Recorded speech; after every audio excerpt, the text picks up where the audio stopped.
Hello everyone, today we talk about tournaments. I don't think we ever made a video on this topic specifically. We talked about tournaments at some point at length for sure. I think in the Medieval Knighthood playlist you find something about the broader aspects of the life of a knight and what is the tournament represented in a timeline that is in fact kind of difficult to even trace, especially for what concerns its beginnings.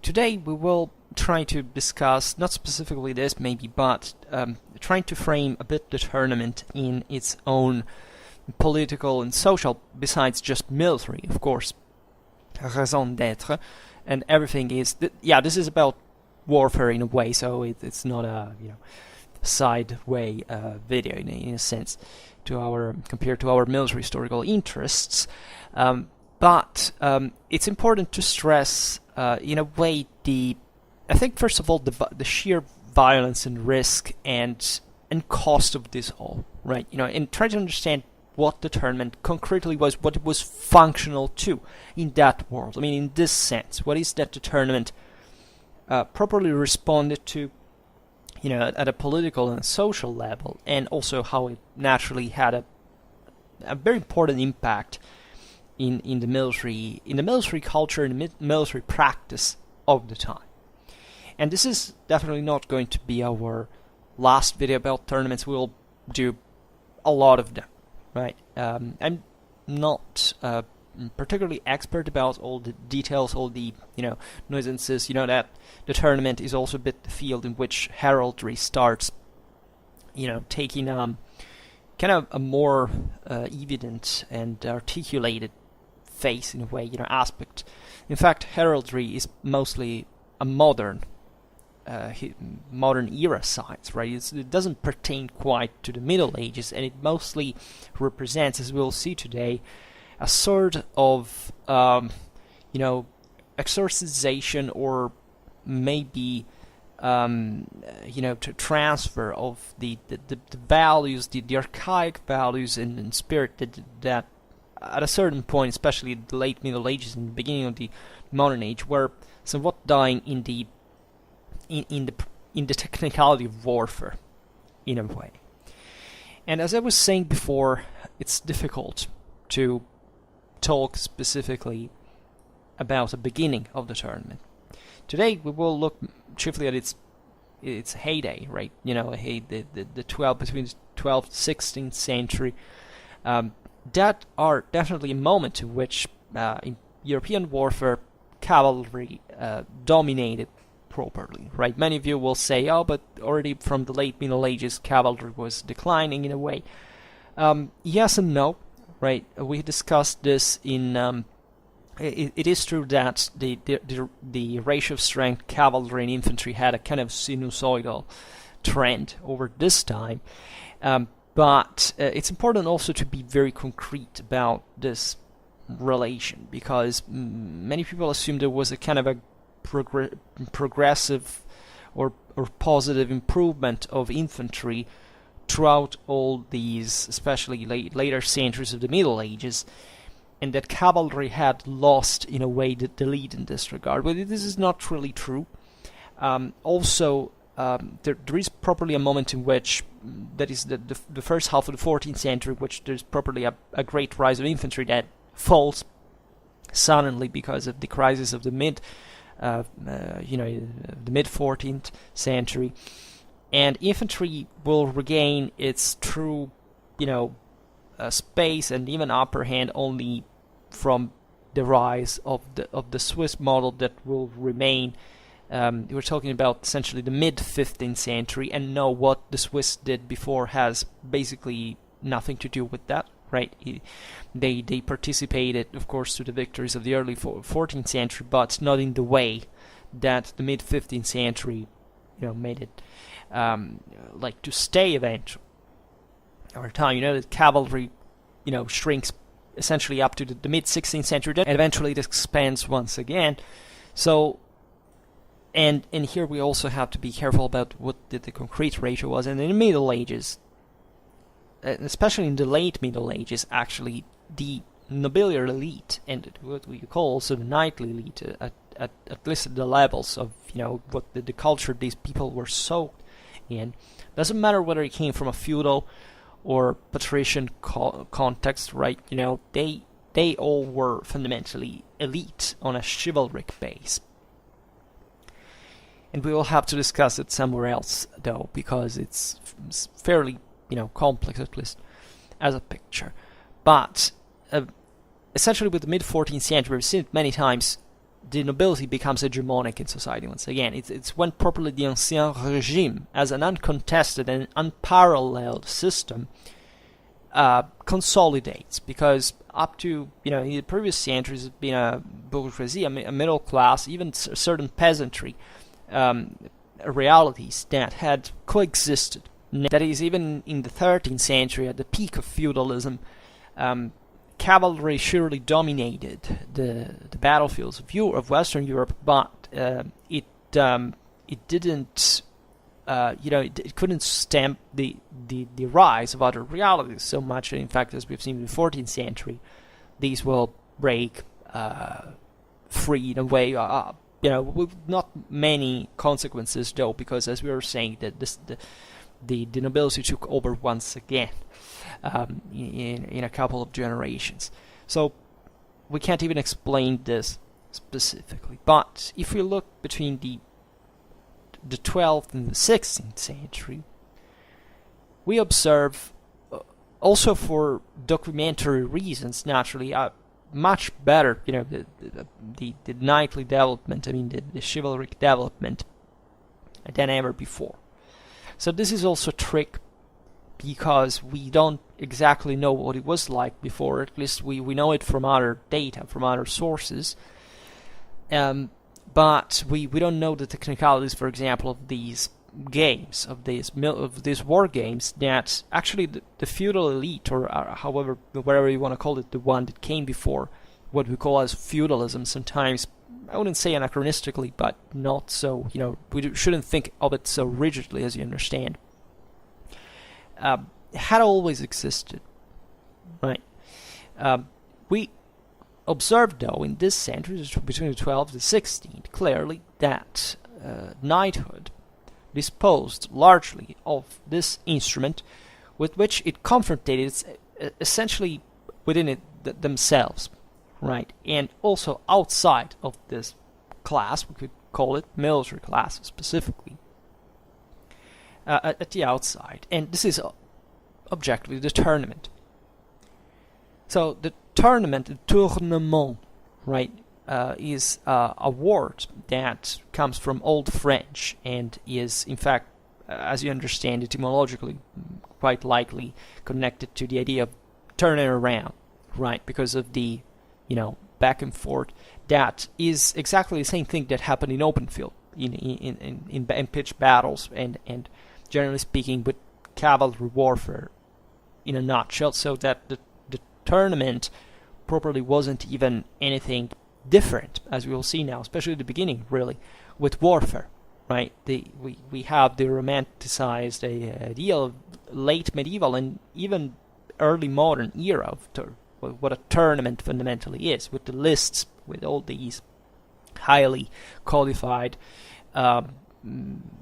social event, right, that involved the whole community, that had enormous interests around, costs of production, participation, social promotion, and political promotion. It was something enormous, economically. Just think about all the weapon makers, the horses, all the servants, the attendants, the business, the people stayed there, right? It was really a big thing, and this actually should always be connected to what practically it was about, which was a fight.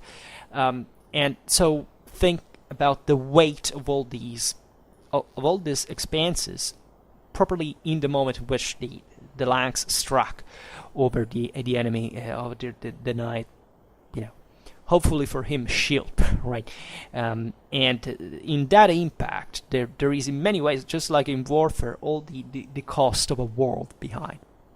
which was huge, because the elites that participated to this were they were the ones who had literally the world in their hands at that point. So this is also to dispel a myth that it is the one that tournaments, after all, were not that bloody, right? Or they were a bit more ritualized realities in which, after all, yeah, some were, of course, highly, they were limited also in the violence, in types of weapons and so on, but concretely, that in proportion decreased also their importance. We know of kings dying at tournaments. And we see there an enormous violence, an enormous physical strain, and something that objectively you wouldn't understand if you think it was just for fun, or just to show off something that is just merely, I don't know, machistic, or just for saying I'm the strongest one. No, there were interests that went pretty thoroughly in depth with the whole world at the time. And that's why it was so radically violent. And it was properly warfare at all levels. The same could be said that here there is all a problem we will see about the interpretation of medieval warfare and feudal warfare in a way that also poses problems, because after all, yes, we get a better documentation over these centers, but it's not that we know so much about these realities, and especially about the real practice of warfare, right? I tell you from a perspective now, I've been studying for multiple years in depth 14th century warfare, especially early 14th century, which is, when you start having a serious documentation in many Western European realities, and you realize that properly but this is famous. I mean, there is no specific interest, even just saying, why should you describe warfare with something so common, and after all, everybody knew more or less how it worked, right? So that we split our head open on books to try to understand how these guys fought, but for them it was something so obvious that they didn't even care very much to tell us. Instead, they tell us something that, however, helps us anyway, because it really makes us understand in that regard what was more important to them, which is usually, in fact, political in the military event itself. And other things that now we can't discuss, but and relatively to the problems that we have in here historically, there is the point of believing to the ideal, right, of the chivalric ideal, of course, that is definitely the most paraded in a way. I mean, just think about literary works, even art, and so on. And many people say, well, after all, it was a bit like that, right? There was a bit this true connection, this true restraints to society. We know that properly, even knights fought in a certain way, in a kind of a chivalric, non-violent. They tried mostly to take each other's prisoners and so on, and not really, because the answer is obviously yes, but it depends by which margin. And frankly, there are certain realities in which it's quite evident that it was not the case. It's quite evident that this elite was fine also with, trying to regulate themselves in a world that didn't know a state as we intended. So there wasn't many other ways but ideals sometimes to spread in order to make people, a bit more, controlled, but also that is in turn the consequence of a reality that, and we often disregard this, that we mostly see, kind of the positive, constructive side of the story, but we often forget the extremistic, exalted, and utterly violent mentality that these people actually had on a regular basis, exactly because of what they necessarily had to do in the warfare of the time, which is of unspeakable violence, of unspeakable atrocity, right? It's not just about the violence of it, but, just open up a chronicle. What is the everyday reality? Read medieval chronicles. I've been doing for years now, and I can tell you, aside from the fact that we are enormously better documented about the Middle Ages than anything that came before. So if you really want to look at something in depth, that age, I'm thinking, many people just like me love ancient history and study it and then talk about it, but just always be aware that we are all victims of historiographical propagandas that highlighted one period rather than another. The Middle Ages is something so extremely big, right? It's not a matter of saying this people are still lost in terms of this was a dark time or obscure. Let's leave the garbage aside, but I mean, talking specifically about the sheer magnitude of this civilization arrived to that point. I know this is not very common to hear, and many people use the term medieval as something deterior or inferior or in fact backward, but there is no historical evidence of any sort about this, especially in these centuries, and especially considering literally what this civilization has left just in terms of documents, right?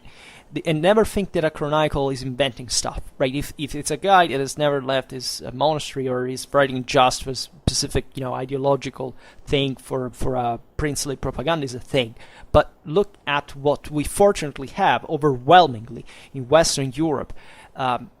Unlike any other place in the world, in history at that point, of chronicles, Britain also with a kind of logical, rational point, that is to say, let's not invent, but these people were freaking lucid, right? I read certain chronicles from the 14th century. It seems like you're reading Polybius. These people are modern, right? They reason like us. They really tell you the same thing. This is the Middle Ages is not a weird, strange.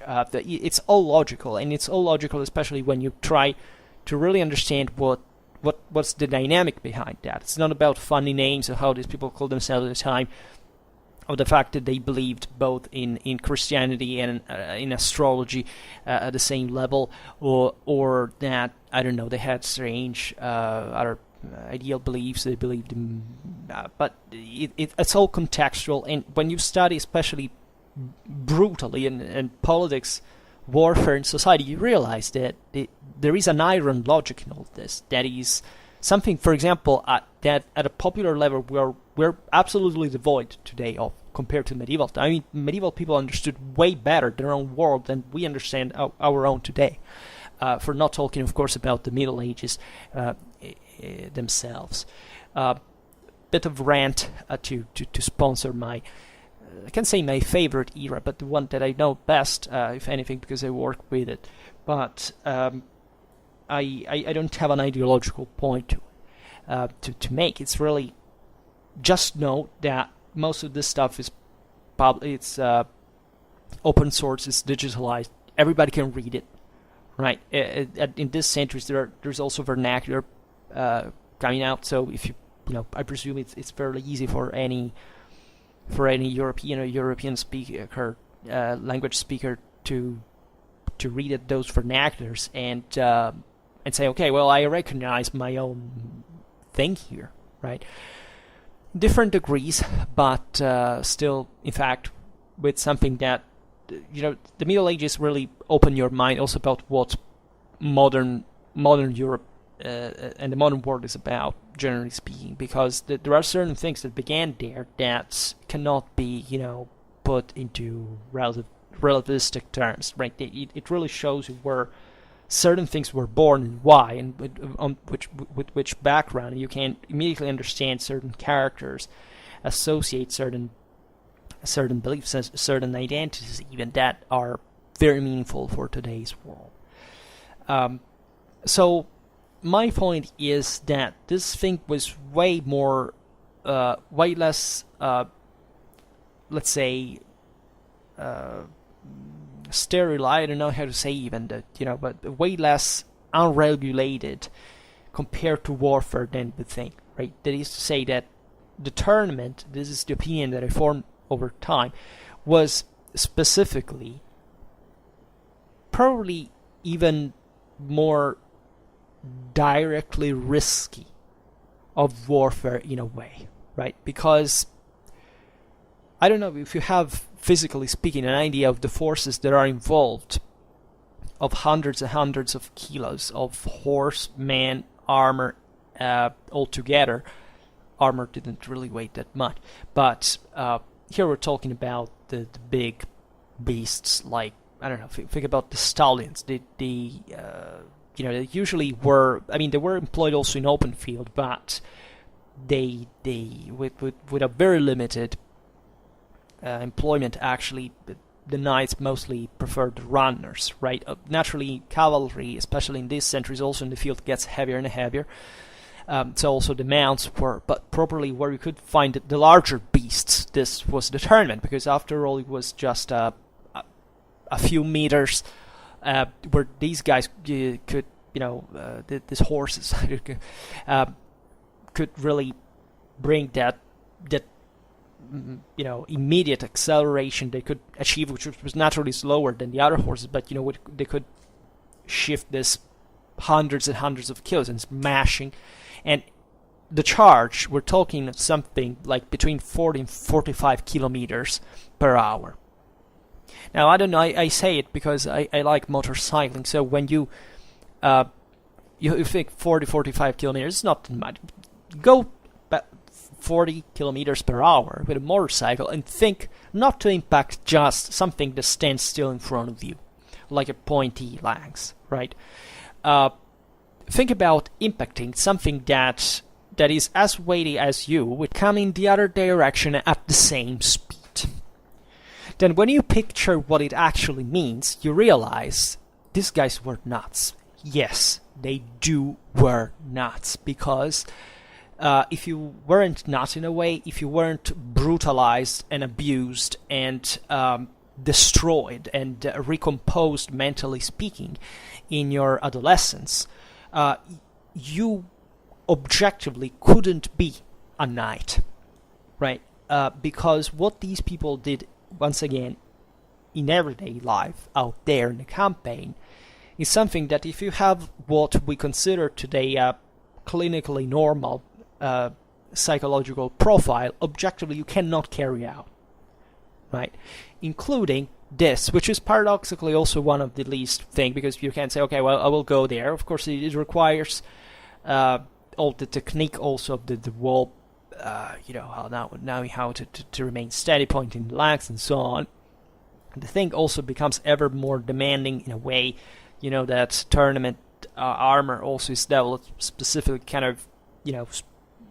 there is a split between what was actually employed in warfare and also what was employed during the tournament, because it had become increasingly complex and extremely connected also with other fields of reality that rendered the older ideal of the individual knight somewhat anachronistic, at least in the practice of warfare. So I don't know, by the Renaissance it had become about kings thinking to be Hercules according to the pagan and classical models. They had to be this gigantic thing. It was in the Renaissance, as you know, an obsession towards gigantism, and therefore these armors were sometimes at that point you just entered in them and then you just spur the horse and you could control barely the whole thing. Also think about the invention of the rest, right? The rest is properly what you place the lengths on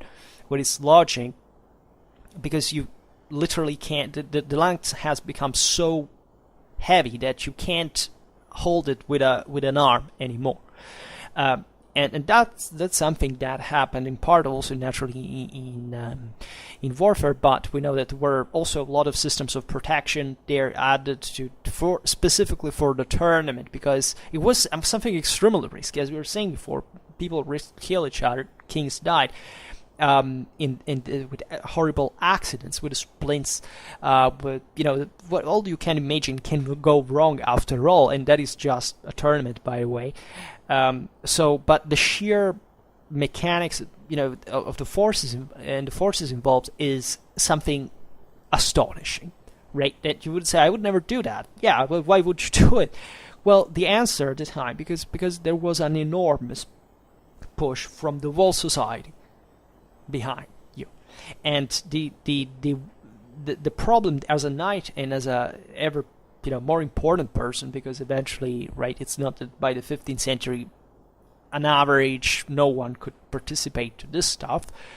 It could happen, but it depends what your career within this systems really was. But it becomes ever more representative, and in fact there is also an end to the tournament, at least in this increasing wagoning of the equipment at a point, because it would remain unbearable. But as you know, duels, other forms of tournament actually remain up to very late in times. Right? We know they existed in the 18th century. There was a Olanetus that hadn't died, because the mentality of the warrior, properly of war specifically, as an aristocratic sport, not a matter of states. That's something that begins with the Napoleonic era. Before, there was no clear, there was no need even of thinking like that. But what I'm saying here is that the tournament didn't represent an adulterated way of war. It literally simulated the single most dangerous thing that could happen to you in warfare, that was impacting frontally without any other hope of escaping the thing against another knight, right? As in the fray. Naturally, this is something that mostly pertains to the later Middle Ages. The joust, the list with the fence in the middle is invented in 14th century Italy, and then it spreads all over and it is the thing we know best, like with the joust specific. But there were different names and very different types of tournaments, naturally, and today we don't have the time to look at them specifically. Maybe we'll do it on another occasion.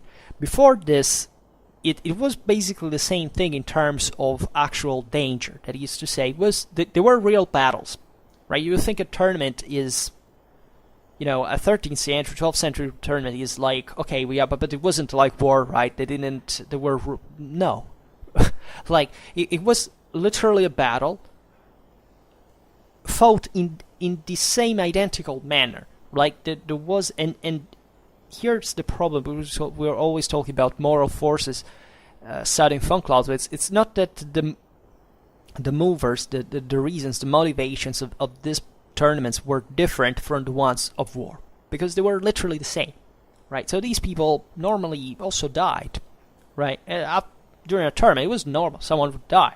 Others would come up with broken bones, teeth, and so on. By the way, that is the average that these people were, again, that underwent to in their education.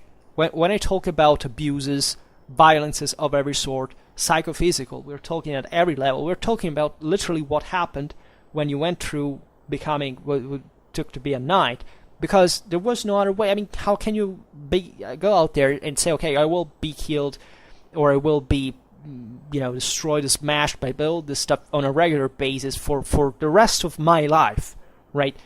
Today's soldiers normally cannot stay more than 40 days of duty out there, because otherwise after that they're dysfunctional.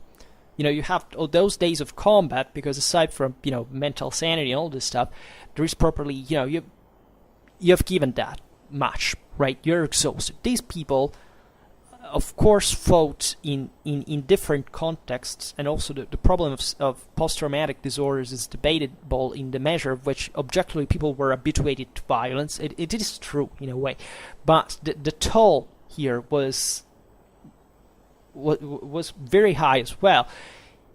And when you were a knight till your own death, right? We know of people that up to 80 years old went to tournaments to fight. Why? Because that was it. You're a knight. But what are you supposed to do? That's your entire life. That is what all is about. Your name, your honor, your prestige, the one of your own, the one of your family. That's all about that. It's about It's about rewards. It's about social promotion. It's about sex, marriage, offspring, because this was properly the moment in which also there was we couldn't say easily even an eugenetic selection, right? These duels were specifically designed, and especially in origin, to determine who was the toughest guy, right? The one that wouldn't break mentally or physically. So that was the one who had to be promoted, who had to arrive in the higher ranks and to marry with the richest women, right? That were also in turn the daughters of those who had been the best knights. And it's not anecdotal when we say that these people literally had a proto-racial contempt towards people who were not of that stock, because objectively they thought they were another race compared to the rest. But we have explained how peasants were naturally considered as subhuman beings, not just by the nobility, but also by the patriciate of the burgher classes. This was a very, in this sense, a very obscure world. I mean, in terms of our current moral standards, but it was like that, and the violence of it all was exactly aimed also at selecting people on this base, right? Well, we know that there is we'll see it now, a direct evolution from those atrocious rites of initiation that every tribal society has in the entire history of mankind, because every single tribal world is identical to the other, right? All over places and cultures, it's the same identical thing. Warriors have to get through, the would-be warriors have to get through things that are horrible, right? And it doesn't end there, because there is a constant selection over time there when they have to keep those standards. And I frankly don't understand how we can't teach history without stressing these aspects, because literally this is what all your mind will be polarized by, right? It's not that you will these people were habituated, so it didn't take a toll, right? Or they, after all, it was something exceptional. No, it was what the military class was about. Where all kind of sense of prestige, of naughty attitude came from the aristocracy, because the aristocracy had an enormous responsibility. These weren't parasites, the classist Marxist interpretations that these were parasites that were exploiting the others. Of course, they were exploiting and oppressing, but they were responsible individually for the whole thing, and they paid dearly, and possibly as more than all the others. Because what you could suffer in a life like this is nothing in comparison to be a peasant that is butchered in a few minutes just by a bunch of these guys. It's an eternal torture, right? So let's get things straight here, because we cannot think the world and history without the factor of violence, which is what permeates the world political and social sphere. Yeah, and it's an option of policy, of politics at every given moment, right? And these societies here, just study what this history was. It was all about war, right? It's not that it wasn't a civil development, or that, or the creation of something more permanent and, properly a civilization emerging from this, but we perfectly know that, the destructiveness of a civilization increases the more the civilization improves, right? So this thing here allowed to the growth of civilization, because it was insane, right? It was utterly insane, right? Here you literally had to overload these people with responsibilities and skills and capacities that you couldn't ask a normal person, for which thousands of people worked in order to provide, right? Behind a knight, there is a cost of enormous chunks of the population that worked exclusively for maintaining this person. And the whole world functioned exactly like this everywhere. So you cannot expect anything different, right? Today we have different means that are way more advanced, and fortunately we don't have to do this stuff anymore. But still, the violence we deliver is comparable, even superior to this. Surely in absolute terms it is, but also individually we have been somewhat distance from the idea that after all you can do without, that, we've been told chiefly you can do this all without violence. This is actually not true, unfortunately. And we have to acknowledge that, because if you really care about avoiding senseless violence, that's the least you can do. Right? Because you cannot know how to use something if you don't know what it is, first and foremost. So the medieval world also used to define the tournament, these games proper, as you'll see now, the Latin term hastiludium, right, which is the game of the lags, basically, because it's from the asta. And therefore, this naturally indicated the typical tournament weapon, right? Albeit, besides the langs, in certain games could enter, as we've seen, different types of weapons. They could fight not just on horseback, but also on foot. I mean, these are a few things that are just well known at a popular level. And it's important here to stress the character of ludus, right, of game, the one of probably these competitions, right, that speak naturally. Have you ever wondered why feudal society produces things like chess, like, in fact, this properly games like this, things with points, with some you count, because that's literally what the military is fundamentally about, the gambling aspect of war, right? You find Iasus and Achilles playing dice on, Hellenic bases. You find this thing spread at many levels, because as von Clausewitz teaches us, after all, the military is the one in the Clausewitzian trinity that includes the governments of politics and the people, society, the one that is more directly connected to the fatality of war, right? Properly with war in the sense, with the fatality of the conflict, and how this eventually breaks into violence. And given that war, as we've seen for Clausewitz, is the field of human action where you can least predict what will happen in absolute terms compared to any other human activity, and especially in terms of the consequences and responsibility of it, there is this frequent interest of the military for games, right, that naturally have to do often with even military simulation. And what a better example than a tournament, which means I roll the dice, right? You know that when next time you go to war, you may not come back, at least alive. And that's something that if you are a military man, you must accept, because that's exactly the job you're created for, right? And that's what you're going to do. Military men, and thanks God for it, are trained to kill people. That's exclusively what they have to do, and they have to do it well, though, right? And they are also there to be exposed to people who have to kill them specifically. So if you don't get used to the fatalism of it, if you don't accept the fact that in order to avoid being killed, the best thing you can do is accept morally that you have to go there for it, so that at the moment of action you will not waver, right? Well, that's something that permeates the military spirit, and you can find culturally, anthropologically, at every level in the history of humanity. This is a universal language we speak, right?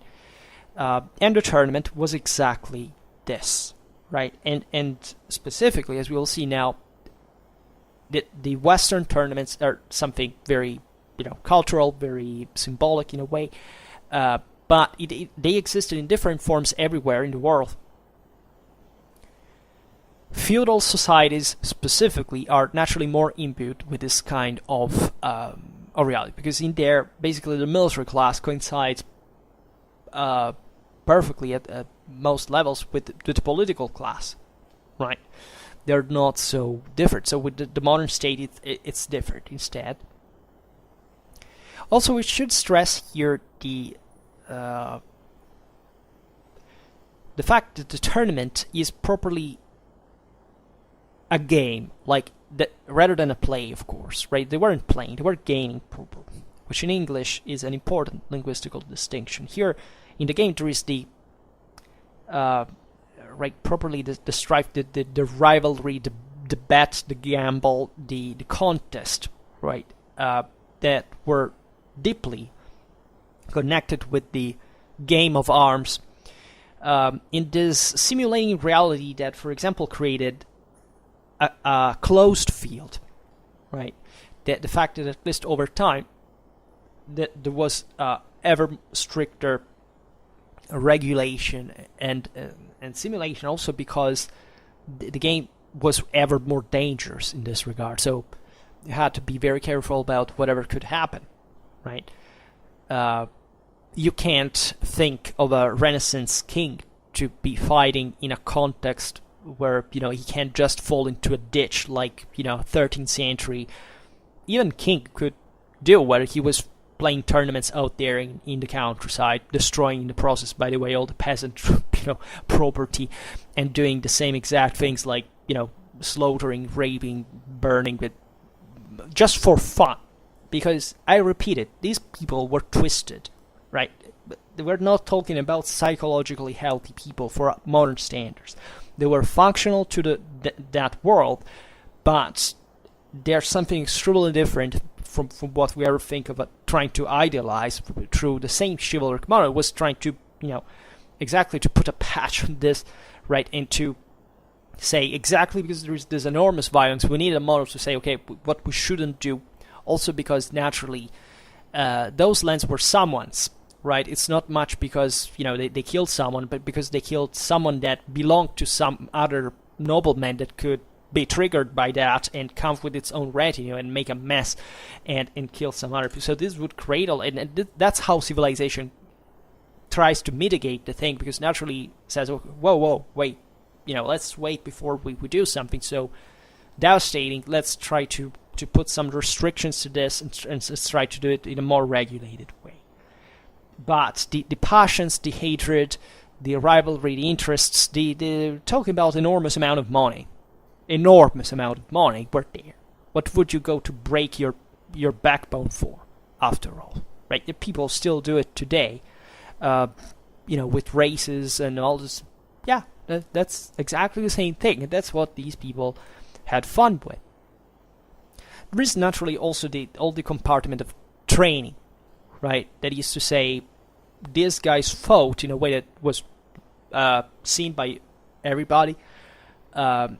That were other knights. There were other people also who were learning to become one. So it was a hell of a show, I must say. I remember when I was little, I went to these parks of games of Middle Age. There were people that were actually jousting. It was freaking amazing, right? You see these horses. And think about the time. There's not that there's enormous entertaining, right?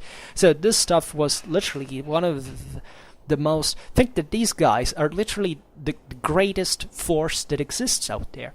There are no helicopters, there are no tanks, there are no machine guns. So a guy covered in metal is literally, the strongest force you can have there, except maybe some trebuchet or something like that. But that's also something that you don't really stop cavalry with.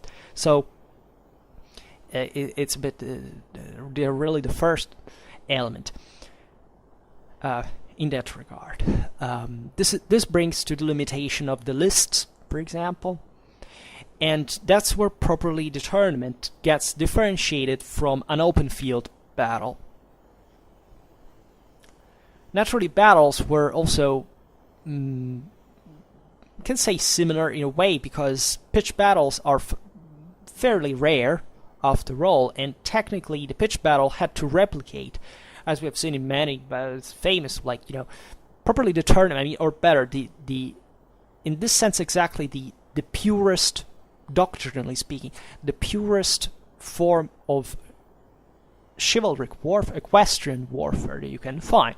Pitched battles were fought in places. There was a degree of ritualization about it, to fight in a given place. There was usually a beautiful flatland, a beautiful corridor, where all these banners or knights could go back and forth and clashing one against the other, and that was the greatest thing a knight could ever dream to ever be or to die in, right? Because as a knight, you would likely die of gangrene after, weeks after a battle, with your own body rotting in a dirty bed, if you were lucky, or in a ditch. Like committing your forces and therefore all your power, even just as a knight, with this terrible impact force in a pitch battle, was like a hell of a way to die, right? And everybody looked forward to it, at least if they really had to die. And the tournament, in a way, replicated on a smaller scale in terms of numbers involved, usually, when especially, as you understand, these tournaments were more regulated. But properly, as we've seen, the single most dangerous thing that could happen, right? In terms of there is no comparison as in terms of forces involved. I mean, yeah, on the battlefield, technically, especially from the 13th century, you start having this infantry of peasants, of commoners that can take you down with pole arms and start with stalks and things to kill you slowly, because they have to break through all the armor and so on. Mostly they will try to ransom you, but you could also be killed. But literally the most worrying thing, it also is observed by the evolution of the knight armor, is like you get this freaking lens in your eye, trespassing your brain, and that's all why we get all these extremely narrow eye slits on the helmet, because that's what, by the way, the knights aimed at. So, soft, chivalric ideal, my eye, these people were trying to pierce their own heads during battle, and that's exactly what the elites did. The elite did with one against the other. So, yeah, right. I give you that. Given the mess of a battle, that can happen with a splint, by chance in a way, right? But it's pretty evident that these guys aimed at each other in that sense, while they were charging at each other. In battle, you go there to kill people, right? There's never been a moment in history in which battles have been fought not to kill, or saying, okay, well, since those guys there are, our peers in the social hierarchy, well, we will try not to kill them. It's just, a game. No. They were literally killing each other. And that's what you fight a battle for, because there's no other way to do it. So, as you understand, there are a lot of interesting things could be added here. And there is definitely a realization at this point, historiographically, that the tournament does evolve, as we've seen for military and equestrian games, that we know that are very well documented since, in the West, since the Homeric poems onwards, for example, but you find them everywhere. And even in here, given that this video is about the history of knighthood, think that as you understand, we start mostly from the idea of the steps, in a way, this, if you want, Indo-European legacy that is really, as we were saying before, it was used by many other peoples. There's nothing specifically exceptional of it. But definitely, when we talk about medieval Europe, we have to stress, because the steppe broadly meant. Here we're talking about, mostly Indo-European steppe. The steppe is very ethnically, it's very homogeneous, militarily speaking. So even if, there were lots of different peoples that, after all, fought in the same way. And we look at that often to look at the prehistory of tournaments. We know of this warrior games of the Sarmatians, of the Huns, just for saying the ethnic diversity of it. But we see it also in the, Sassanid reliefs of Tak-i-Rustam in Iran. All these episodes of equestrian games with the heavy lengths, right? Think about the contos, sometimes with two hands. And that there are actually to be seen with a certain frequency in those sources. So we were talking about a world also that, as you understand, Persia, for example, was a fundamentally feudal reality. So it has lots of similarities with Europe, not much because there was this great deal of, many people say, oh, why is that? Did the Westerners take this stuff from the East, from the... No, really, it was already there in Eurasia, broadly meant, right? It's not a surprise that during the Crusades, the Christian knights fighting with the Seljuk, the heavily Persified Seljuk Turks, recognize among but both of them that after all they had something in common. There was something about their moral systems, about their even military techniques, their tactics, their world that they had in common, and that's why besides the hatred and the extreme violence, there were also acts of chivalry and of mutual respect, because they understood what the universal language of chivalry was about in this mess of reality that actually doesn't give a damn whoever you are and just cuts you down because that's what you're there for. Why did they respect each other for this? But of course also because they perfectly realized what it meant, right, to be like that. What it takes to be... What's all this thing with the honor, with the knightly thing? But because if you don't have the moral strength of going out there, in fact, to kill or get killed, you're good for nothing as an individual, as most people today fundamentally are, right? Because we don't have to do it anymore, right? And hence our moral standards are not soft because we are individually more capable. They're soft because we are lucky to live in a world that can provide us for things without doing much, right? But this naturally brings to a somewhat the responsabilization. People believing that, I don't know, wealth follows, rains from the sky, or that you don't have to work anymore for earning that. That's not like that, unfortunately. And these people knew it very well because they literally had to swim in a bath of blood to get there, and that's something horrible. So we can highlight certain aspects in this regard of the identity of the British Corps.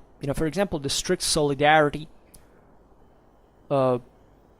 Also, from the side of the equipment and in the instruments and in the training of not just the different knights, but for example between the knight and the horse. That made the thing, the specific technique with the one we have described, with the frontal attack, with the lance straight forward, often with the underarm, of the couché, lance grip. That, by the way, was what it, especially tournaments functionalized to with jousting, etc. But also in tournaments, actually, knights could use their spears, whatever the hell, their lances, whatever the hell they liked, especially in the early period, because once again, there was zero difference with real warfare, and of course, all the various grips were used at every damn time, right? There's not a moment in which knights fight just with the couché grip thing. It never existed historically. It was prevalent, but they could do whatever the hell they liked, just like today's special forces when they freak out because everybody has a freaking point, starts using their assault rifles as clubs. That's the same thing, but except, by the 11th century it was normal, for example, to skirmish, even for heavy cavalry, the enemy line before charging into that, same with javelins / spears, in the same way.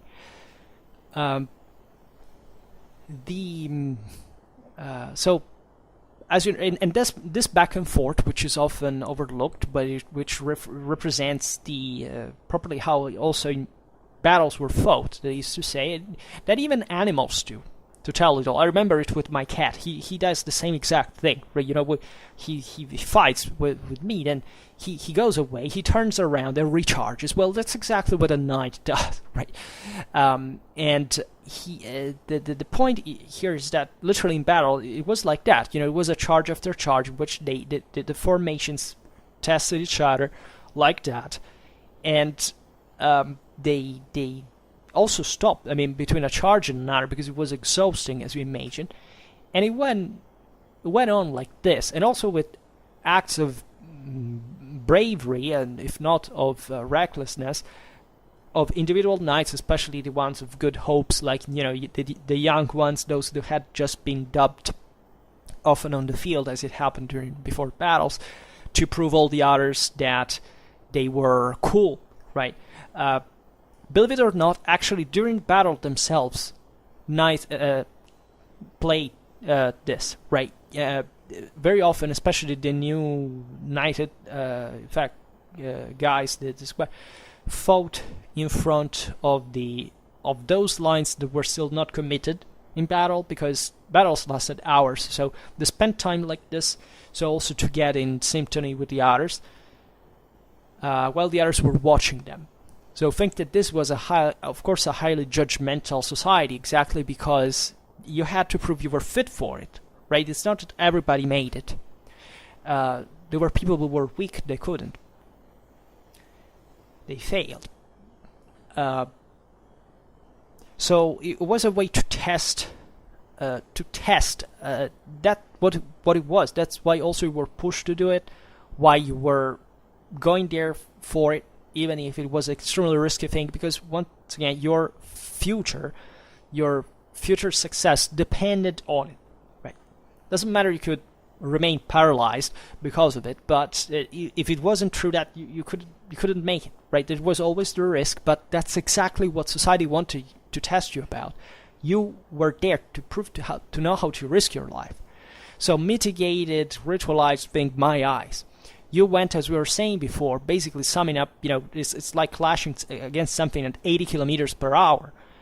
And that's utterly insane, to say the least, right? 80, as we understand, summing the speed of the opposite speeds of the two knights.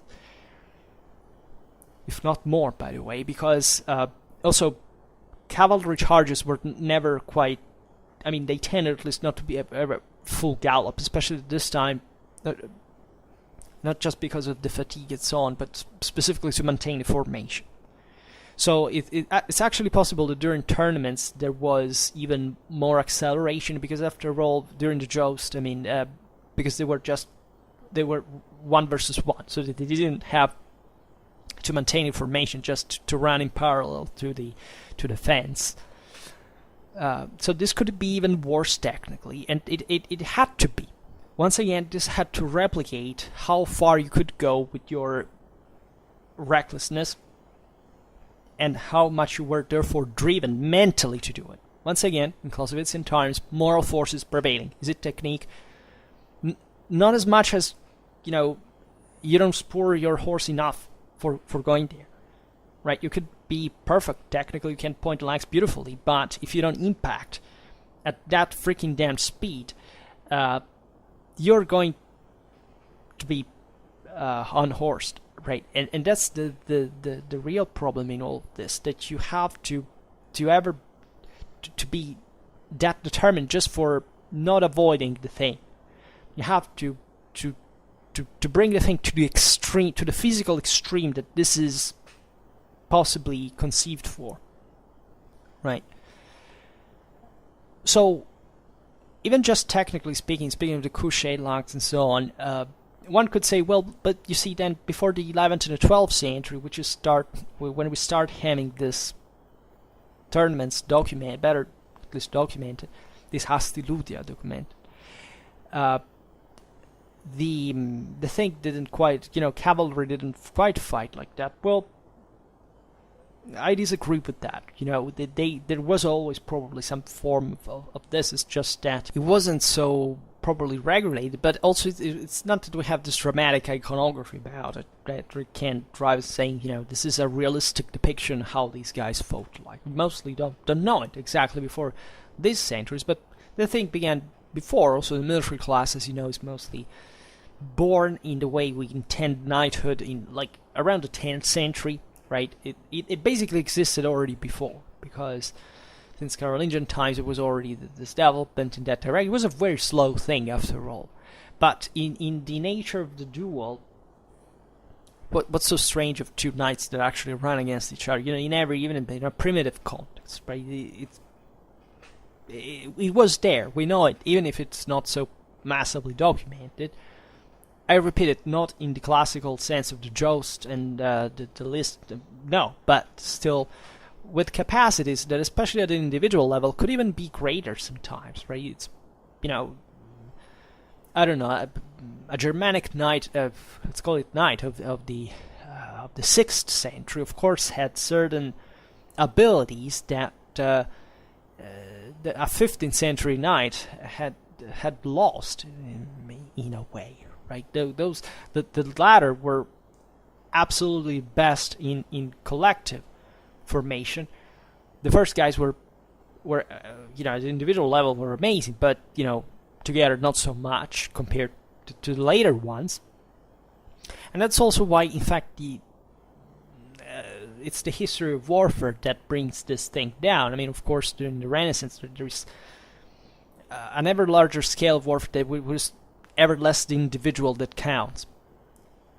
Why on the 6th century was exactly the hero, the individual that counted in this brutal Central Eastern European realities where the migration era took place, because that's exactly where they didn't even need to simulate it properly. I mean, they actually did it because this happens in peacetime too, but it was so everyday life in a way that everybody knew was in that regard, right? The Middle Ages are testing the elite, right, on an ever more hierarchic and vertical society that needs the very best under that point of view too, so it's way more articulated. There is this tradition, this anecdote, that according to which it would have been an Angevin knight, Geoffroy de Preuilly, to invent the tournaments in the mid-11th century. And it could be, of course, that there was some machination of the time for which there was an effort for regulating better this reality. I just think this is also the period of the church comes up with the truces of God and the pieces of God, and the fact that there didn't have to be bloodshed on Sunday and or against the clergy and so on. So, as you understand, that because of these very prescriptions, these were extremely brutal times, which people did more or less whatever the heck they liked, but always with their own logic, of course. So Geoffroy may have not invented any tournament, as a matter of fact, but it may have been, I don't know, an organizer, someone who, bother himself to say, okay, let's try to organize something funnier. If you know the literature of the time, these people were so hyped for war. Like they waited for spring just for getting out there and going there to kill. They say, la guerre que jolie, right? We're plenty of these songs written by knights, by the way, that were sometimes, these were people who chopped children in half, but that wrote beautiful artistical composition, right? And this is also a very controversial side of the whole thing, because it turns out that the peak of male creativity is exactly the one of male crime, which is pretty disturbing if you think about it. But it seems you can't have much, one without the other. But the point is that people were literally exalted. Right, they liked war and they couldn't wait. So that even the concept of the tournament is okay. Let's do it even in peacetime, and let's. There's a kind of almost childish, nature.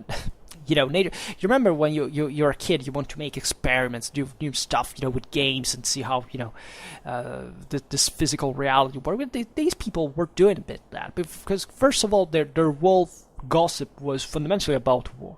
Right, what that guy had done in the fray, how that guy had fallen, how had been smashed, how fast it ran, all this stuff, how bold it had been.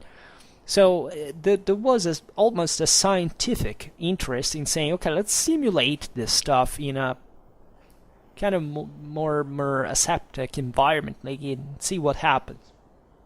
That's what the tournament emerges from. And we start knowing, however, from the fundamentally mid-12th century, and we see it mostly from the chivalric romance, or also from iconography or scenes of war, either painted or sculpted, that we're finally talking of something we can recognize evidently as a tournament, right? Even just visually, right? At least the one, the joust, the thing, at least as it would evolve into the joust, and the thing has mostly remained in our imaginary. The question naturally remains, what kind of value these narration has, right? Is it a mirror of the surrounding reality, in literature, in art, or is it, on the contrary, the model? So, starting from the early 13th century, we see that in chroniclers, for example, that tournaments did take place. They often were inspired, in fact, to events and characters. For example, of the Arthurian world, we find a lot of associations of these young knights that went around making mess, and they called themselves, I don't know, the Knights of the Round Table, or even something, the Company of Death. All these kind of exalted. This is the legacy. We find it even in kind of civilized context, in the cities, in play. They're obviously a remnant of the ancient comitatus and all its religious tradition. I mean, the devotion to death or to the deity of war. Think about Woden. That's essentially it, right? So it's a way of exercising, but also literally there is as we have seen before, probably an initiatory right, for which they are exclusive clubs, right? That's exactly what they are, and they are basically mob, right? This is mafia. That's exactly the same thing, right? In terms of lifestyle, of beliefs, of ideals, the attachment to the various clans, to the families, to the prestige, to the honor, to a word was done, said, it was wrong, things about authority, respect. These people spent all their time making a mess, right? It's also part of the reason why things like, I don't know, in the cities, the people at some point get fed up with this, and they start discriminating, ostracizing the magnates, and making order and creating police and paramilitary, popular forces, because objectively these people they were a bunch of bastards. They felt they were the best people in the world. They felt they were the military elite. They could do whatever the heck they liked. They killed, they destroyed. And at the same time, they were also the most, up to that point, also, however, the most innovative. They were the same people that after all ruled that society, that invested the loot of war, for example, into the community. It gave other people to live. There was oral clientele that's exactly the mob, because before the centralized state, the modern state, or better, the contemporary state, that's literally what society is by definition. There is no other reality, right? There's not a tribute that is not hush money. What do you think the Viking War was about? What do you think all these feudal wars? It's the mob by definition, including beliefs, moral system. It's the same, identical thing. Not like, but exactly the thing. And the whole society was imbued with this, right? We find the dramatic stories, tales recited, in which literally the warrior game is the center of the whole thing. We made a video about the tournament. Now I remember, about Chrétien de Troyes cliché, that talks exactly about this. So if you go in Medieval Knighthood playlist, you will find it. We talk extensively about tournaments and that thing, and that's exactly what we're talking about. As we were saying before, interestingly, the same composers of these stories were often knights themselves. Think about the Minnesänger, think about the Chanson de Geste, and they're literally the same people that spend a lifetime of war, that in winter, when they didn't have much to do, they spent their lives in their castles composing this stuff together with their court, their thing, and that's how they had fun, right? And it was all Even this is a legacy of the tribal world, where the oral tradition was all centered around the military deeds. What's the Nibelungenlied about? Right? It's all about war. It's the story. It's basically history. Right? It's how they made history at the time. They said, that guy went to fight against that other. Who are these guys? It turns out they were real people back in the day. Then, of course, the oral tradition kind of modified it, of course, but the base is the same, and there are certain principles and models that were a thing at the time, and they don't change like today in the range of few generations. Sometimes for millennia they remain like that. And there would be a parenthesis to open about all the oral dimension of these traditions that has been lost. That's something that, it's like if they open your chest and they throw away, they extract your heart and throw it somewhere away. Like, thinking of what we have lost in terms of all this thing. Don't let me think about it. But it was an enormous set of knowledge altogether. Right? It was all passed down.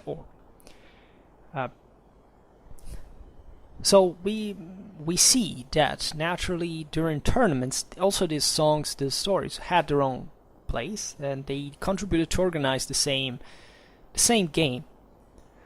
Think about the Parc d'Armes in France, or the Pasos on Rosas in Spain.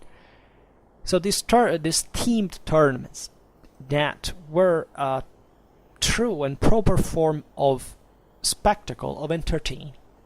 Right, we know it. We know it. Think about even the Epica Gymnasia in Roman times. Right, the same legionnaires, they're with their cavalry, staged these games in the arenas outside of town, and all the people went seeing the thing. The same stuff, and there is, as we were saying before, in lots of other societies. And think about the cost and the beauty of this all.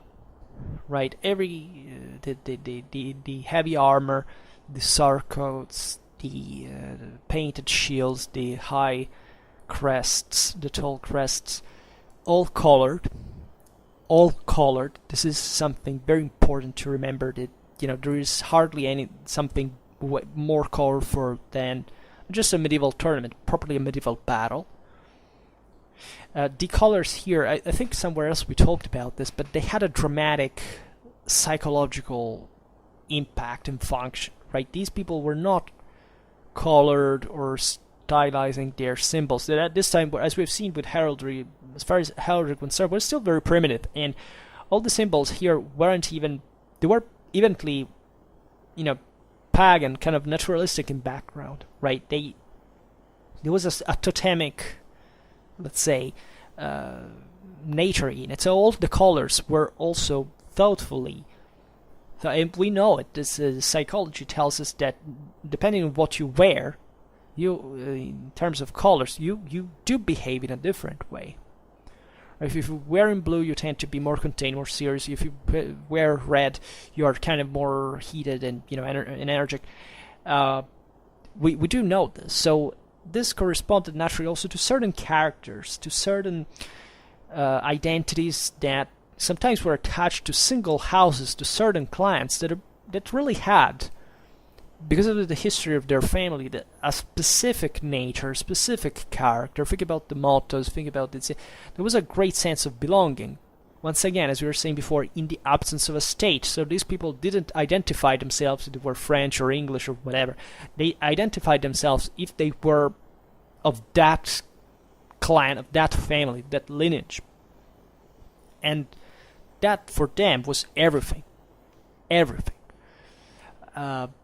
So the name, and that's also why, as we will see now, the tournament becomes properly heraldic references that were also hermetic and exoteric in nature, led gradually the tournament to become something very similar to a sort of masked rite, properly in the anthropological sense of the term, right?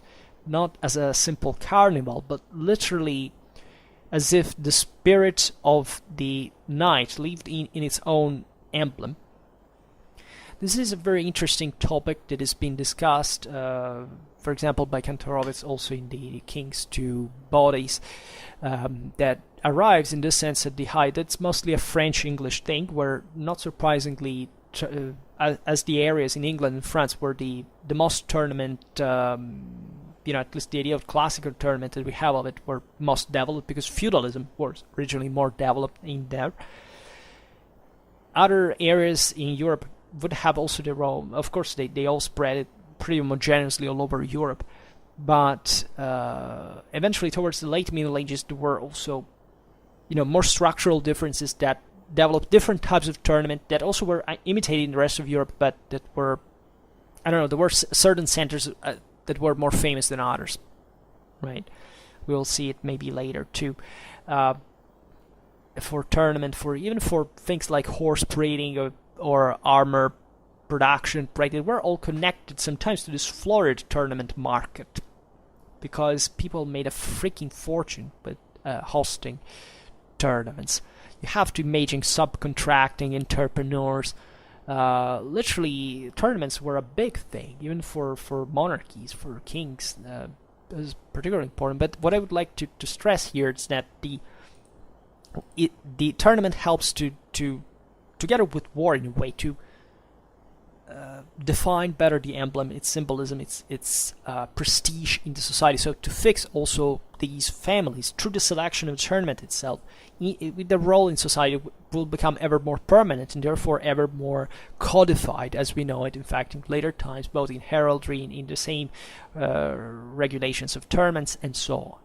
But these are essentially still very exoteric realities, where sometimes, for example, the squire sometimes entered the field where the knights were presented with the helm and the crest that represented, as you know, also the emblem. We were very elaborate of the knight that symbolized the knight, as if the knight had been there. That maybe the knight was, getting busy with some, with some dame there, out there in some tent. But it was all, in the meanwhile, regularized. There were all these phases, these presentations, this great definition that helped these elites to self-define themselves in this specific world. And I stress here the almost the sacred value of these symbols. And that's where you really get the thing of the mob, because these people could not take an insult, right? Even the dubbing ceremony, they were, given the slap that is the remnant of this otherwise atrocious and bloody initiatory rites that the younger tribal warriors had to get into in order to get in the war bands. That now was just a slap, being told that was the last insult that it would have to take. And you would say, well, but that doesn't sound very nice, does it? I mean, if you don't take any insult, you basically are going to kill everybody. Well, the point is exactly that at that point, if you were dubbed a knight, it was entailed that society would have a pretty damn high respect of you, and you had to stay up, to the expectations exactly for that reason. And as we were saying before, the knights were properly the elite, so they were the people who ruled that society. So if a feud started between them, it was because there were way greater interests, right? It was not just because the guy was hot-headed on its own, right? And this is often confused sometimes, even in the moralizing readings of these events, because there is all, let's say, I could say a historiography that tends to think about the Christian one in general, right? They tended to regularize by saying, okay, if the one who lost was bad because God punished him in a sense. But, you don't know the reasons of both. And in these realities, it seems like there were pretty good reasons for risking so much. Pretty logical ones, pretty rational ones, after all.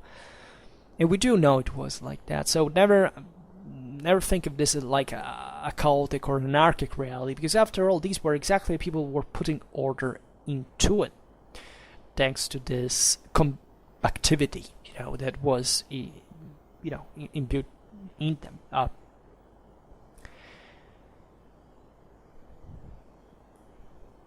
Then what else could we say? Well, okay, so there's this change over time, but still by the 13th century, battles were tournaments were simulated battles, no more no less, right? They fought in this open space where they clashed against each other in the melee properly. That's where it comes from, in the disorder of it, if you want, in the mix, in the midst of the fray. And there was these were also like big training grounds, as we have seen before, as war was by itself, right? For tactical and even strategic reasons, because literally the fields were very, very wide sometimes. There were certain castles to storm. There were certain objectives, right? It was like a war game, literally, because after all, in reality, it was the same.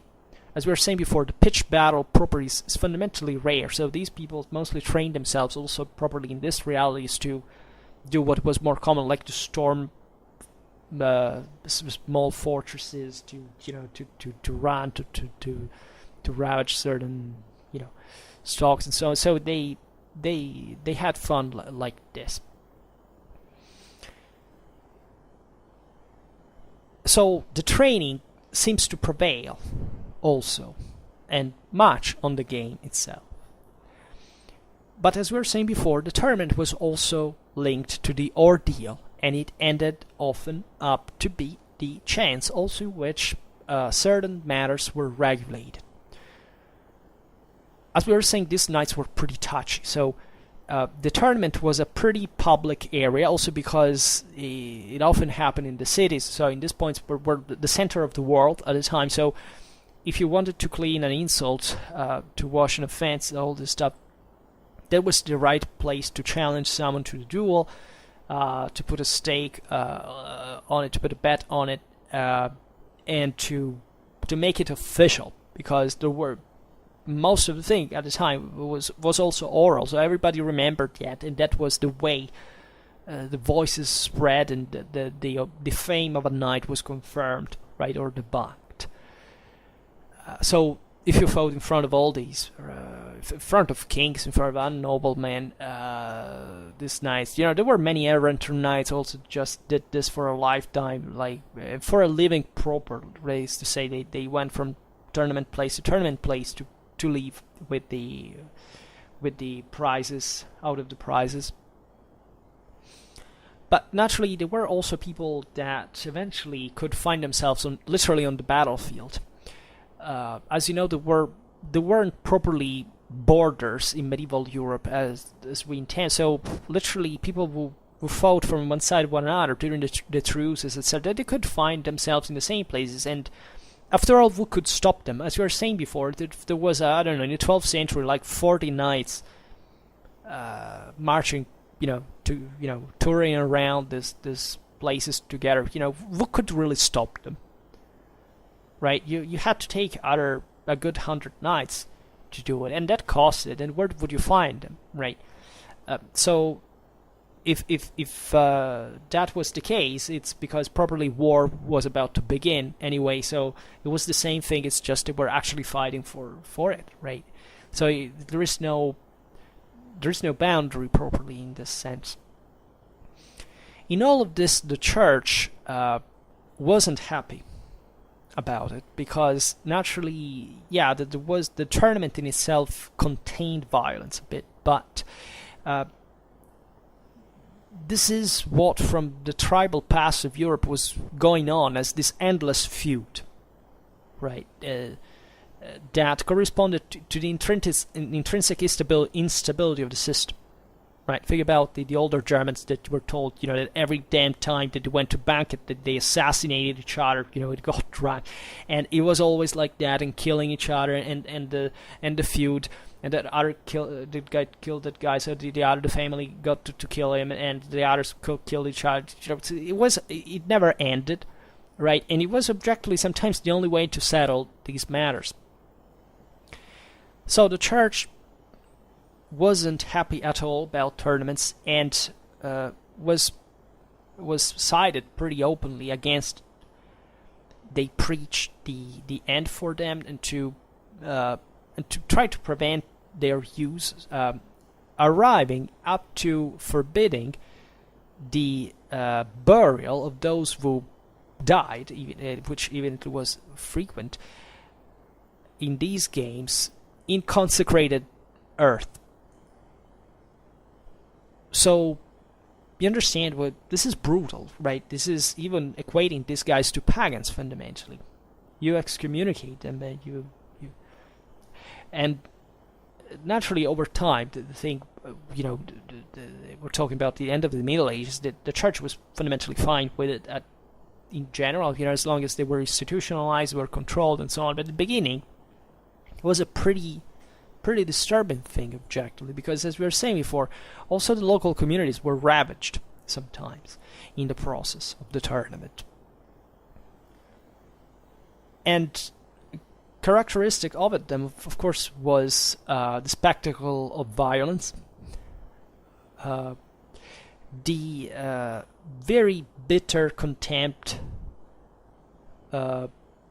towards other people's lives, and as well as your own, in a way, that the participant to tournaments displayed regularly, and also banality, because, as we were saying, the tournaments had prizes.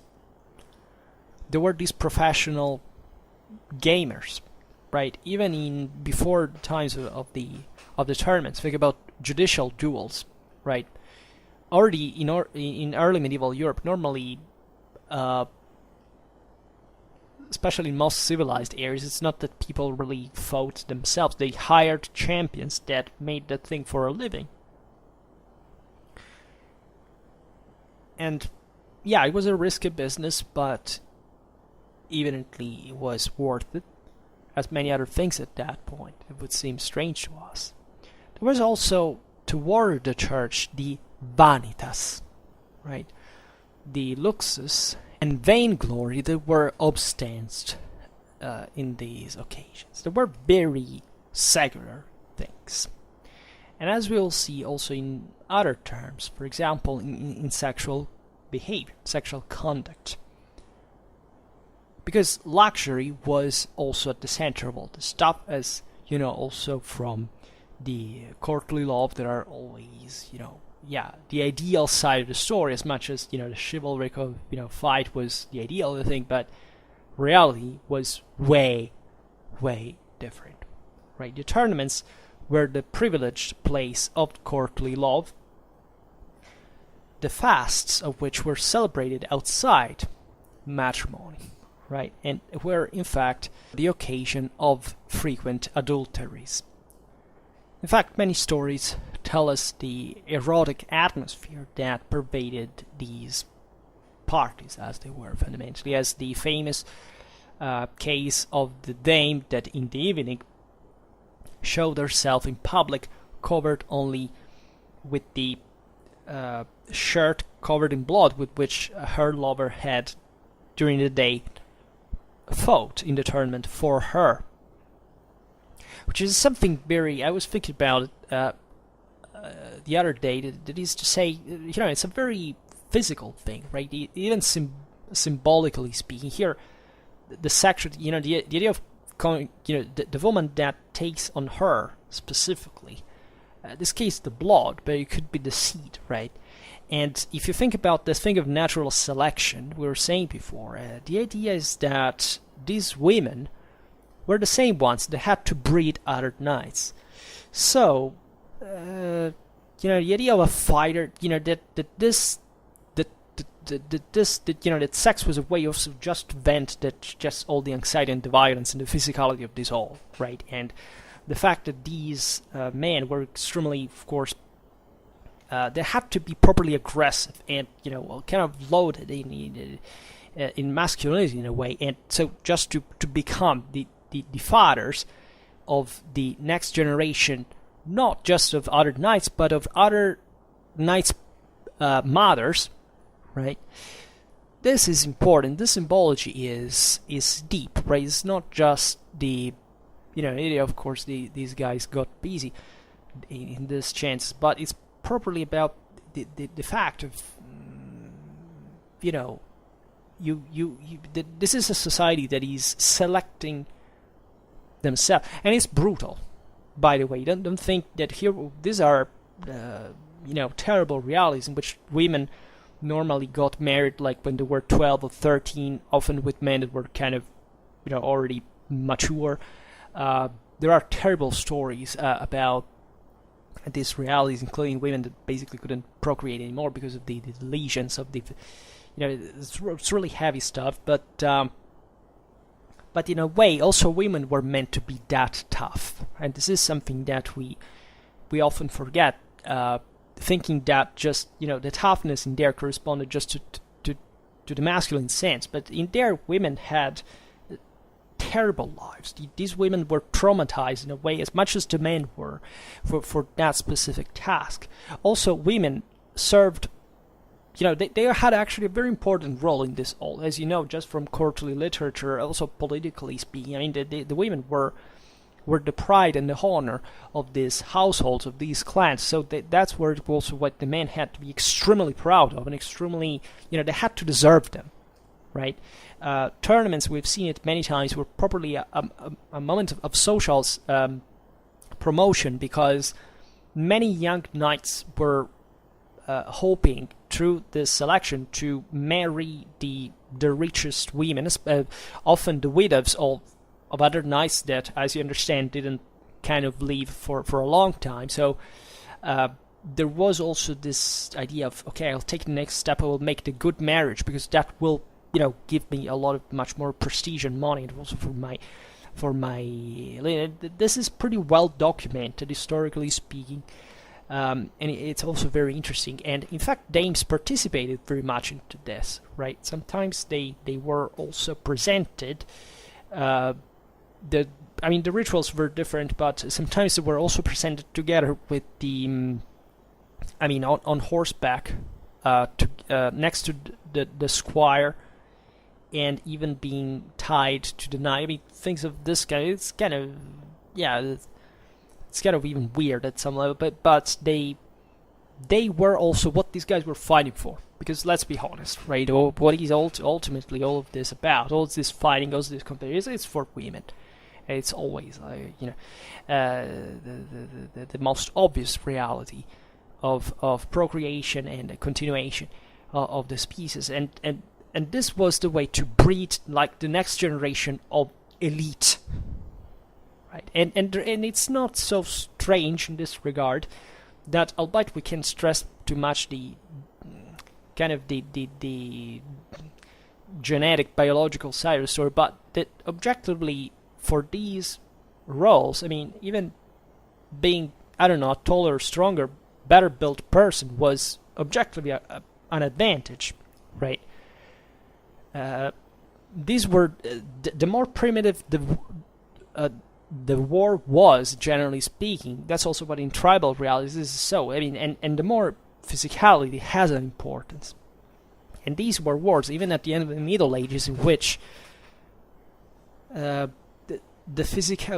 what we often underestimate is the physicality of these people. That is not properly the idea that they were like. First of all, these guys didn't look like anything like bodybuilders or anything. They were just pretty damn tough as individuals, and the physicality of it is mostly connected to the mentality of it. I mean, it's about how ready and fit and you are to perform certain strains, which is tough because it, as we were saying before, it's not that also human organisms can endure this for repeatedly for a very long time. I mean, with age you start making more fatigue in this regard, but properly you have also to control yourself because broken articulation, for example, for a knight, like it's a big deal, right? They would fight anyway because they did it in. Think about John of Bohemia that fought in the Battle of Crecy blind, right? As an old man that had toured all Europe instead of making the king in Bohemia, he went everywhere, fighting in every place possible. He was literally a knight errant in that regard, and that's the 14th century, right? So it's even a late time. So think about the before of it. So it's difficult how you literally relate yourself with your body in these times, and also with what you have to endure psychologically in the process. I think these are very important topics to discuss. As much as the fact that, as we've seen, of all these characters, naturally the one of violence went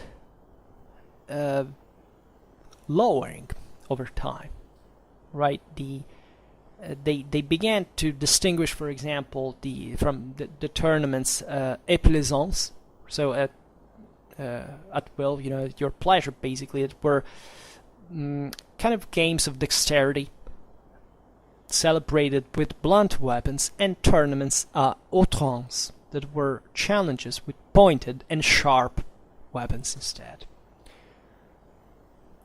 It was very complicated. Here I'm just skipping the most complicated. We will have to make a video sometimes to see how the wide variety of challenges and of fights, all the various weapons, all the various terms, and so on.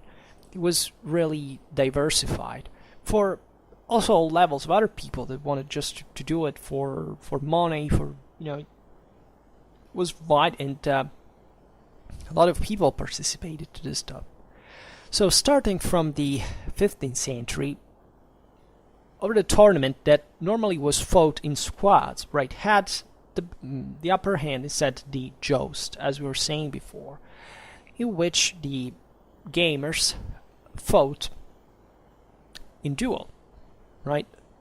Starting, as you see in movies, like they start from very speedily from the two extremities of a long field, separated by a fence that divided it into non-connected spaces. It's important that the tournament also gave birth to a true and proper culture, because a bit everywhere in the 14th and 15th century Europe, there were certain specific brigades or companies of young men that literally toured around the tournament places, that also were distinguished by specific insignia, right? Like the enterprises or divisions, like all these names you could have, that had also a bit of their own uniforms. They were playing together. They were acting like a team fundamentally. And in fact, their declared aim was to organize feasts and tournaments, still receiving, in fact, the same political pressure and conditioning from their own social environments to take place into them, and to properly have certain mandates to do that. Right, organizing a big tournament was also a great way to show off for the local powers. Right, there were specific centers in Europe that were famous for tournaments: Anjou, Bourgogne, Ferrara. All centers of old chivalric culture. The local rulers had all this great fame of a chivalry, right? Think about the Angevins, or Burgundy was considered, like, think about all the great crusades, the one of Nicopolis or Varna, was all entrusted. These were conceived to be the best knights in Europe, the most noble, the most chivalric and opulent. Ferrara with the Este had also this great local chivalric tradition, and also military fame. It was ironically actually developing firearms, better than our place was famous for. But there were other areas that were famous, for example, for the horse breeds. The Gonzaga were famous all over Europe for the horse. But when I arrived, anywhere to a prince, Gonzaga horse, that was a wow. Right, those are the best horses around. So these places became famous for the frequency and the richness, the opulence with which their tournaments, specifically their tournaments, were celebrated. It was just like the fairs, right? Of course, there were all occasions in which as we've seen, markets were, boosted by all these traffics. There are many examples here and there in Europe, also for specific reasons of noblemen that want to, to stand out. They organize these tournaments. There are lots of people coming literally from all over Europe. This is the fascinating side of the story. Already, the military market, if you look at mercenaries, especially during the 14th, 15th century, I mean, Europeans now were all blended together. They came from everywhere, right? And very often they were also properly noblemen. Think about all those veterans of the 100 Years' War that after the Treaty of Bretigny, they went fighting elsewhere. Think about Joan Oakwood in Italy. Think about, there are specific examples even of,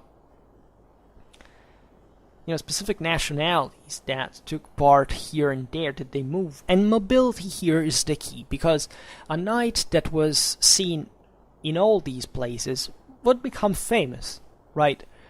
Also because if he did that, he probably, he found the money somewhere. So either he was an important person, or he was a person who won, right, who had the means to sustain. Often they received as a prize this beautiful set of armor, beautiful horses. So that's what they would use for the next tournaments, often.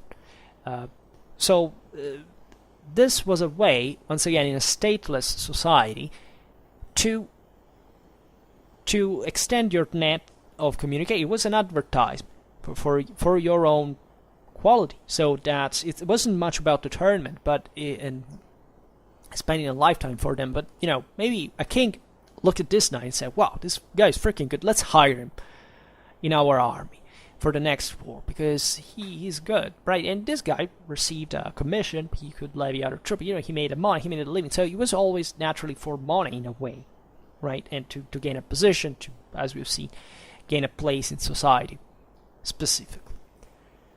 There was also a specialistic literature that is born out of tournaments that described the ceremony, all the rites, the etiquette, if you want, to use in the tournaments.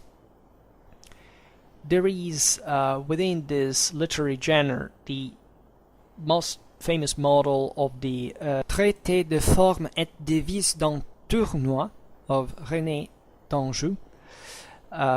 There are also other, as we'll see in other different areas of Europe, specific types of tournaments and even literary genres that are born out of tournaments. In fact, as we were saying at the beginning, the tournament wasn't typical just of the princely societies, of the strictly feudal reality. For example, in the Florence of Lorenzo the Magnificent, that was at least still formally held by republican institutions, the Medici encouraged jousts and tournaments exactly because through these they were spreading an ideal of life and government that was fueled by aristocratic and chivalric feelings that were felt as apt to condition public opinion and rendering her favorable to the affirmation of a dynastic regime like the one that, as it would happen, in fact, in Tuscany. This is fascinating because in the life of Lorenzo, for example, there are other examples of chivalry military class. The Medici were, as you know, bankers, so they came mostly from this, civilian kind of background. So they weren't much about war themselves. Like eventually now, as heads of state, they properly where the state was forming, literally. Renaissance Florence, they would naturally be capable of using it. But for example, the marriage that was fixed for him was with the Orsini. The Orsini were a papal, a papal lands, a papal estates land was actually inside a military family. They were properly knights since that they could ever remember, and they brought in even this element of war. And there were struggles even in how to educate their children at that point, because what do you want to teach them? Like the the Florentine way or the Roman way, because they were two very different models at that point. There were these plays. In Germany, there is a very interesting genre that are the tournament books, the Turnierbücher, that every city had on its own, right? These books were basically granting to a society that was hierarchically disposing to levels of higher and lesser nobility, the participation of these people to military games that constituted a very specific title of prestige.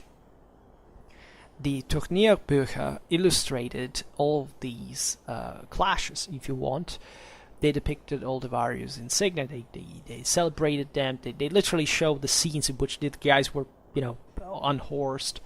And they're very fascinating, were brilliantly pictured in this Gothic style, by the way. And the German cities also had their own tradition of military organization, of a local autonomy, etc. So they cared specifically. War was very nobiliar. Generally speaking, in Germany the city is always, gravitating around someone else's power, fundamentally the princely power. So this was also a way to promote the city itself, right? So really a lot of things we could say. We could extend the topic just with further local examples, but also over time. For example, the military decadence of heavy cavalry, determined in the first years of the 16th century by firearms and infantries, provoked, however, and obviously an evident and in a way irreversible split between the tournament and the warrior uses, as we were saying before. This is also reflected by how people, these knights went to war with, in terms of armor, what they fought with tournaments with. On the other hand, it was affirming itself in order to settle the matters among the nobility, as we've seen, was basically one very important thing, the use of dual proper, as we know better. So it's a way. This is interesting, naturally, because the tournament actually remains at some level, so it's a very gradual decline. Tournament and joust were gradually substituted by things like the quintain or other games in which the clash between antagonists was limited. There were these fixed targets. In many countries in Europe, there is still today these medieval traditions with these medieval games with horsemen. There are people that are very trained that can tell you a lot about something that mostly comes mostly from a modern, even a contemporary reality, but that tells us a lot what were the difficulties also of these equestrian games that are not one against the other anymore, though. So it's either, sometimes there are even races, things like this. In the Baroque age, more lightly armed cavalry restored a bit the equestrian game, but under the most spectacular form of the carousel, right? So, nor the theater, for example, now had fully matured, felt the need anymore of the themed tournaments. I don't know if you've ever seen the Sicilian pupi, for example. They're just this remnant, the most explicit remnant in Europe of medieval, of the epic, the chivalry epic tradition. Those are, if you look at Europe during the modern age, actually you would be surprised at how long tournament went on. Like how the idea of, at least of this way of settling the matter, not just through the duel, but specifically through a mounted duel, through the idea these were knights still, lasted. Would be an interesting topic for another video that now we have to close. But they remain, right? There are certain folkloric or even sporting revival think about Great Britain in the romantic 19th century. They did a lot of stuff. During the 19th centuries, there was a medieval revival with the Gothic, the thing, that even brought alive some turn and some tide. It was interesting objectively. The English had this fascinating, even Scotland, in Britain probably met. So, alright, so we can maybe stop simply here. Maybe another time we will talk about other contexts, more specifically regional contexts, because there is a lot to tell about them. And I'm glad finally we had the time to discuss these things. For now, I stop it here. I just hope that you enjoyed this video. If you did, please share it. Otherwise, leave a like or subscribe to my channel if you're interested in my upcoming content. And for now, I thank you heartily for listening to me. I wish you a nice time and see you next time. Bye.